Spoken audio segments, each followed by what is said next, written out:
Former New York Yankees manager Joe Torre igniting a big controversy over the weekend. It's all about Major League Baseball, telling the New York Mets they couldn't wear first responder caps during their game 9/11 last week. Torre is now chief baseball officer for the league, and on Sunday said MLB wants to be uniform and fair to all teams. Torre says teams are allowed to wear patches to commemorate certain things, and that players have been given more freedom when it comes to footwear. An MLB source also told the New York Post that teams can mark tragedies, quote, however they want on the field, but only during warm-ups and other pregame activities. Mets players wore custom cleats during last week's 9/11 game, courtesy of rookie slugger Pete Alonso. The Mets wore first responder hats for every game in 2001 after the 9/11 attacks in defiance of the MLB, but have been denied every season since. Meanwhile, the Houston Astros wore commemorative hats earlier this season to recognize the 50th anniversary of the moon landing. Reportedly, those hats were approved by the MLB.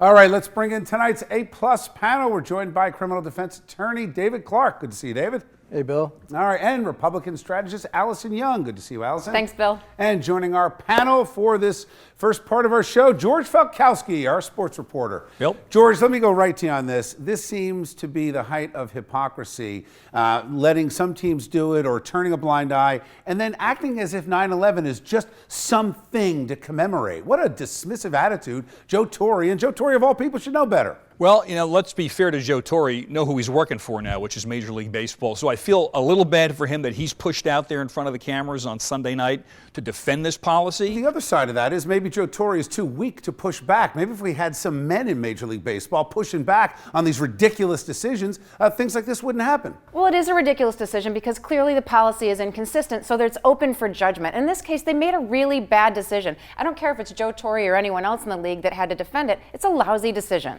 Let me ask you something, David. You've got Memorial Day commemorated by veterans camouflage hats. You've got October, breast cancer awareness, pink. All these things go on. Is this just a case of Major League Baseball not finding a way to monetize on the dead heroes of 9/11?